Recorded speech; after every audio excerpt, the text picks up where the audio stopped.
them up in the tube box. There we go. Look at all that sunshine behind Brad there. So this is Brad Weddington. If you haven't watched in the past, if you're a new viewer, this is Wednesdays with Weddington Custom Homes. Again, Brad built my house, my mom's house, a lot of our neighbors' homes, and homes throughout southern Indiana. And I know you're busy time of year for you, and we're gonna have some questions for you here in just a second. How you feeling out there in Henryville? Oh man, feeling good. Boy, we've had a wet summer, Ben. It's I don't know if it's up there on the gauge. I don't know. I just know personally, it just feels like it's been an extremely wet summer. So I mean, you nailed it on the head. And all year long, like on average, of course, we've had a few mini drier spells, but if you average it all out, it's like 1 out of every 2 days we've had at least like a trace of rain all year long. So too much rain. Speaking of water and where it needs to go, I want to bring up this picture before we get to some questions here. Let me see if I can. I'm going to remove that and bring this up. All right, so I don't know if you can see this. I'm going to bring this up full screen. So tell me so when you build custom homes, it's not just the home that needs to be custom. But also things like this. So what is happening in this picture here? It's when we do custom homes, some of the properties, it's like we're quasi home builders and developers at the same time. What you see there that's extremely cool. So what that is we're crossing a little stream. It's basically just a runoff stream. And we're crossing that to access the build site.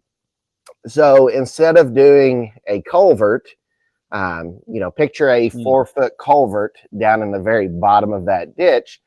That driveway would then have to go way down and then turn and go way back up. By doing this, those are roughly 8 feet tall. So we're allowed to take that, that dip in that valley, and now we've got 8 feet to the bottom of it. So we really level off that dip, and it makes it a very nice drive to the home. Now I've got a stupid question. So what do you connect to that? So to make it flat on the either side of it? You bring in really, really good clay dirt to pack in that little gap. Basically, if you look at the edge of that and you've got the dirt right here, we're filling that wedge full of a fill material. And what we did, we used a machine called a sheep's foot. So we basically put that dirt in lifts and ran that roller over it to compact that. So what that does, like I said, is that brings the grade up and allows for a lot smoother transition on your driveway. It's super cool. That we actually got a guy from Ohio that comes in to put those together. So obviously you know a lot about home building. Obviously you're a home builder, so you're learning along the way as well, especially with stuff like that, right? Oh yeah. Those are cool things. It definitely ends any kind of repetition, when you have that, because I remember walking that property with the homeowner before he bought the property, and I kind of told him my idea on it, and I was like, it's going to be cool, but you're just gonna have to trust me on this. I can picture it up here. It's hard for me to take it from here to describing it, but those pictures really, really help. I kind of know from experience because our septic had to go like a quarter mile back in the woods, down valleys, up hills. And I mean, you had to deal with that with us as well. So when you think custom home building, sometimes the property needs to be custom tailored to as well. So very cool. Thanks for that information right there. Now let's move on. Speaking of septic and other things, I want this segment to be a little bit about what we don't think about and what you might be reminded of to think about. So again, if you have any questions in the bottom, put it in the comments and we'll get to that and we can pop up your comments. But again, this is Brad Weddington, Weddington Custom Homes. He's live in his backyard there in Henryville. So I was thinking about driveways because through the last couple of winters with the salt and all the treatment that they put down and like the cinder, I think is what it is on the hills, it's kind of, we've got like pop marks in some of the concrete there. I did seal it probably 10 years ago. I don't really see any evidence of that seal that I did a long time ago. So a few factors there when it comes to driveways, maybe you should think about, Brad. You should. When it comes to sealing your driveway, I'm going to recommend you do that about every 4 to 5 years. That's definitely going to help. Because not only, when you think of concrete, concrete's also porous. So what that's going to do is, in the wintertime, if you don't have a really good seal on it, because a lot of people think about the salt, they think about, cinder grit getting on it. But I'll tell you, one of the big things is if you don't have a good seal on your driveway, especially a concrete driveway, as well as I do, Ben, when it rains on concrete, it turns a different color. Okay, it's absorbing that moisture. Yeah. So on really, really, really cold winter nights, if you don't have a good sealer on your driveway, what happens is that moisture that permeates through that concrete just a little bit, it can freeze close to the surface, and it can actually pop some of that face of that concrete off. That's what's happened on ours. Yep. So it almost looks like somebody took like a shotgun and shot your driveway. Yes, I see. I always thought that was salt. I'm like, how is the salt like? Everywhere? Yeah. And it's just pockmarked, and that's what a lot of what you're seeing. So you definitely need to seal it for sure. All right, got you there. Now, also, you told me after we built that, I would need to open up the cap to the septic, pull out this a little filter, spray it off. It is one of the nastiest jobs around the home, and it's one of those things I keep forgetting to put on the list of things to do. But maybe some things to think about with septic. Do you put some of like that yeast in the septic? How often do we need to treat it? How often do we need to empty it? Some advice there. A big misconceived notion of a septic tank is, you'll have people say, well, my septic tank's full, I need to pump it. Well, when we install a septic tank at a house, we fill it full of water. I mean, that thing's completely full. A healthy septic system, and what I mean by that, it's got good bacteria in it. It really never has to be pumped. Okay, a healthy septic system, because that bacteria is doing what it needs to do. One of the so it may look full when you open it up. Oh yeah, it's always full. Okay, because we fill them anyways, because if you've got a concrete tank in the ground, some septic tanks are concrete, some are plastic, depending on how we can get the tank in, but the majority is going to be concrete. And people think, you got this big, heavy concrete tank in the ground, it's not going to go anywhere. I'll tell you, especially with the high water tables that we have, if you don't fill that tank full of water when you install it, it will float up out of the ground. Wow. So you always want to keep them full, especially if you've got, real rainy spring, anything like that. So we keep them full. And what you want. Wait, I may have lost your audio there a little bit. You want that good bacteria in it. And one of the big things is, don't use a lot of bleach. Don't put a lot of bleach down your drains if you've got a septic system, because what that's going to do is that bleach is going to kill a lot of that bacteria, and you really don't want that in a septic system.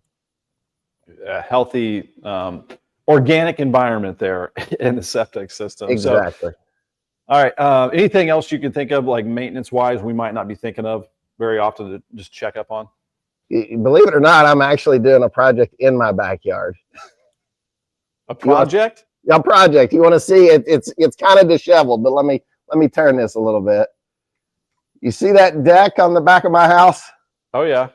So I ripped out my existing deck and did that. And my deck was only 9 years old then, but being in the sun, in the heat, in the new treated lumber, I'm telling you, they've changed the treatment in the past about 15 years. It doesn't last, man. So yeah, I'm actually replacing mine with a composite decking material. Nice. Yeah, it seems like their wood's so wet as well that it dries out, and it is, and it's they changed the treatment. like I said, there was, I think the EPA was involved in that, and that was 15 to 20 years ago, and it's really, really changed. And not only that, something to think about. And if I'm getting off topic, just let me know. No, we can talk about it now. But We got all the time in the world. on my deck, the span is 12, or it's a little over 10 feet. It's not very large where it's under the covered part. So 2x10 used to be normal for that. 2x10 floor joists. I'm replacing everything and adding a new deck, and every bit of it is 2x12 floor joists, because where this lumber is grown, it's growing so fast now that if you actually cut the end of a board and looked at it, and you'll see the growth rings. Mm-hmm. The growth rings of modern lumber are so much further apart that we've actually had to change the span charts as to how far each 2x10, 2x12 can span. Because they're not as strong. Exactly. It's pretty phenomenal. But yeah, we're all 2x12s, and on any of our houses that we do, we don't use any kind of dimensional lumber. When I say dimensional lumber, that means 2x8, 2x10, 2x12 as floor joists. Every bit of our floor joists are either eye joists or floor trusses. I kind of wonder, you think, the EPA has good intentions with healthier, treatment or whatever the reason is for that. But then on the flip side, if you got to cut down more trees to replace a deck more often, then do you really gain anything? Is it hurt? All right. Who knows? Yeah. Interesting topic. It's kind of like my truck that I have. I have a diesel truck, and I have to put a special fluid in it now called diesel exhaust fluid to clean the air. So it's a 2.5 gallon jug that I have to put in my truck, a plastic jug in a cardboard box that gets thrown away to help the environment. We're just people. We're still trying to figure it all out. We're trying to figure it out. It's like it makes you scratch your head and you go, what? Yeah. Okay, I'll play along. Exactly. So last topic here, we got a heat wave rolling in. We're looking at heat index numbers, 100, 105. We talked to you during a previous heat wave a few weeks ago, and I know you're part of the, Southern Indiana Builders Association? Building and Development Association of Southern Indiana. Yes. Building and Development Association of Southern Indiana. Someday I'll get that right. But I was just also texting with Eric Yazel of the Clark County Health Department. He's an ER doctor, a buddy of mine as well. And they get a lot of folks that come in because of heat exhaustion and dehydration.